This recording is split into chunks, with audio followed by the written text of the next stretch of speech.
This is Heat Live. That is your final score. 103-84. It is a final. As the Miami Heat tie this series up at 1. Moments ago, I caught up with one of the stars of the game, the man who led the Miami Heat in scoring with 19 points, Mario Chalmers. In this grouping of players, whenever you guys have been down, you've been able to come back. I think you're 19-1 now, whenever you've been down in a series. What is it about this group that allows you all to collect yourself after defeat and put on a performance like this? We hate losing. That's the main thing. But, we made some key adjustments tonight. Coach Spo did a great job of coming up with some adjustments. We did a great job of coming up with some adjustments, and they all worked out for us today. After a couple of championships up in Alaska and then one at Kansas and one here, you have developed this reputation about when it is needed the most. Not that you don't do your job any other time, but you come up so big in these moments. That tattoo that starts across one elbow to the other that says Mr. Clutch is a label that matters and impacts games. What is it about you recognizing moments when you're needed most? Just try to seize the opportunity. You never know when you're going to be in this position again, so you want to leave it all on the court and do what you can to get the win. What was it about today and the way that everything flowed offensively that found you when the team needed you to make plays offensively? I think the main thing was my teammates found me in great spots, and I let the game come to me. I didn't force anything. I pick and chose my spots, and my teammates helped me out a lot. What is the first order of business as you guys now go for these 3 games in San Antonio? Don't relax. We still got to watch the game film, make some more adjustments, and be ready for Game 3. Congratulations on tying this thing up. Thank you. Very good. Mario Chalmers on his way to San Antonio, and it is not a reason in anyone's mind other than that man never shies down in the biggest moments on the biggest stages as the Heat win 103-84. They just were so effective on the offensive end, and it was constant movement. You see Ray Allen out there lurking beyond the arc, Neal trying to help off on LeBron. So much of the defense is so focused on LeBron. Ray Allen, again, not settling for the 3 this time, putting it down. Look at the quality of the shots these guys are going to be getting here, too. This is on the break. They're moving the ball well. Ray Allen, another wide-open look on the wing. The ball goes inside, then it kicks outside. It happens again. Ray Allen receiving the pass from LeBron, no look. With that 6'8" frame of his, he can look over top of the defense. And this one right here, look at that. 4 turnovers in game 1. Miami forced 17 turnovers tonight for 19 points, held them to 41% shooting. Tony, Tim Duncan, 3 of 13. Kawhi Leonard, 4 for 12. Yeah, it was good. The 3, as you mentioned, off the air, Eric, it was the 3-point shooting in the first half that kept San Antonio in the game. But the Heat defense in that second half, everywhere they went, they had 2 Heat players. You saw that unbelievable block by LeBron on who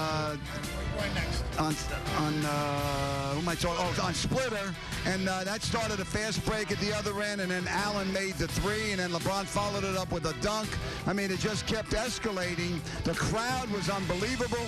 The Heat got him in it, and then with everything going the Heat's way.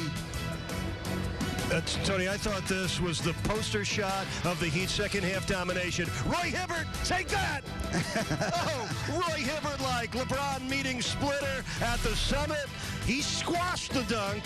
It led to a Ray Allen 3, and it typified the Heat's defensive dominance, especially in the second half. But as the game wore on, his numbers got better, and boy, did he ever get his teammates involved. Eric, we talk about that hockey assist. Not only did he have the 7 assists, but he has the pass that leads to the assist. He did a lot of that tonight. He got his man down in the low post.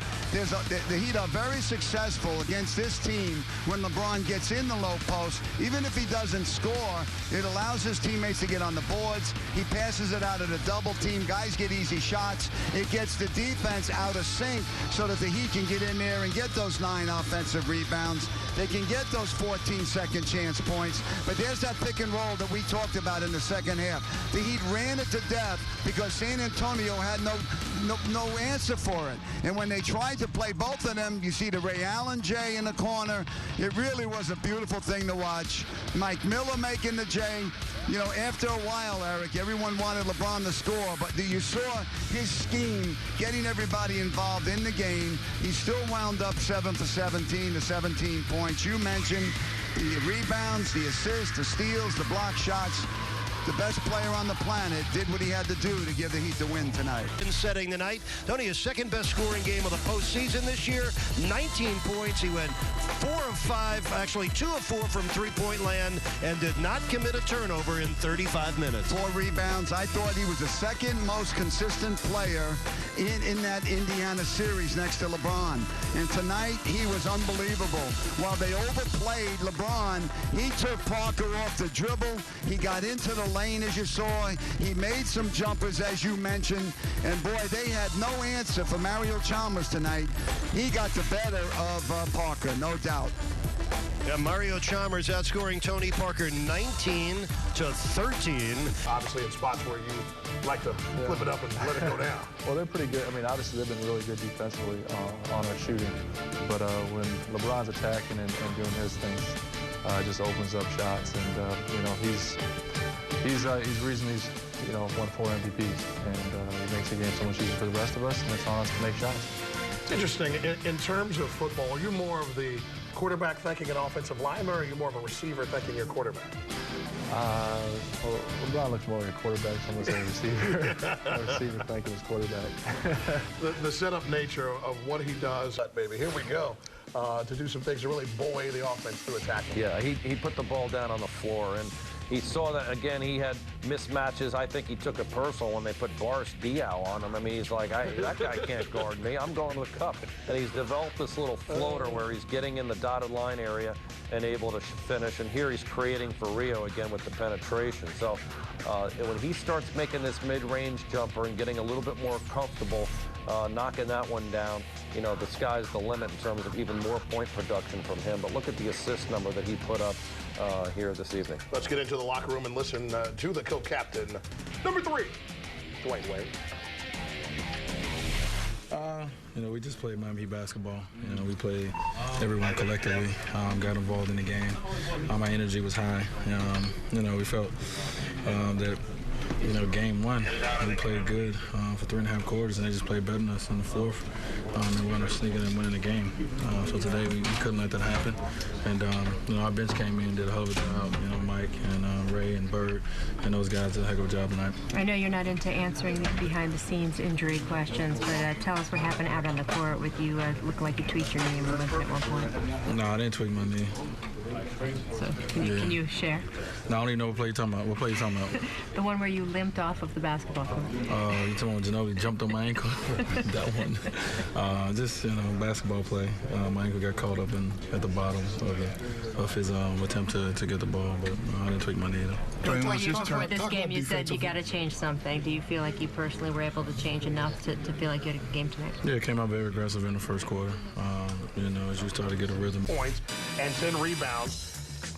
It's funny, he can get in these conversation modes with you after a bad performance and just make it really plain that he is not bothered by it and can come out and play better. Consistently does that, does not worry about the numbers.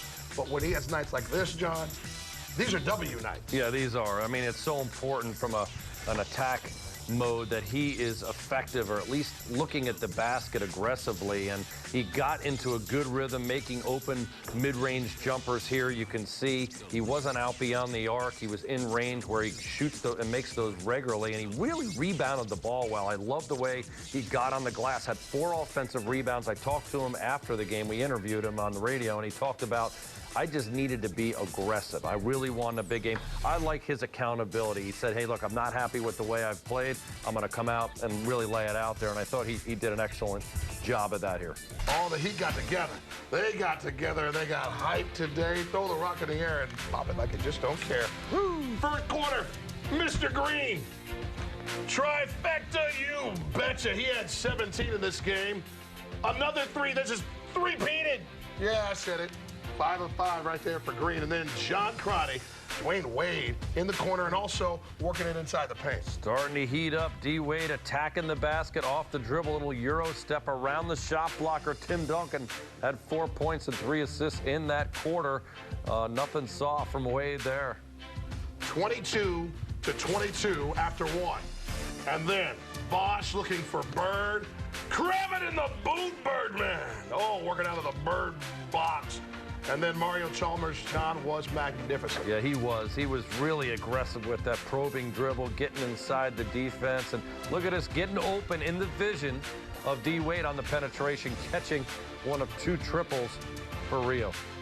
Halftime, work on it, think about it, plan it. Third quarter, John, keep working. Give me some Bosch analysis. Bosch got ready to shoot, always kind of lurking in shooting range from 15 to 18 feet. Again, he got in the range of his teammates where he could catch quickly and shoot when they were helping off.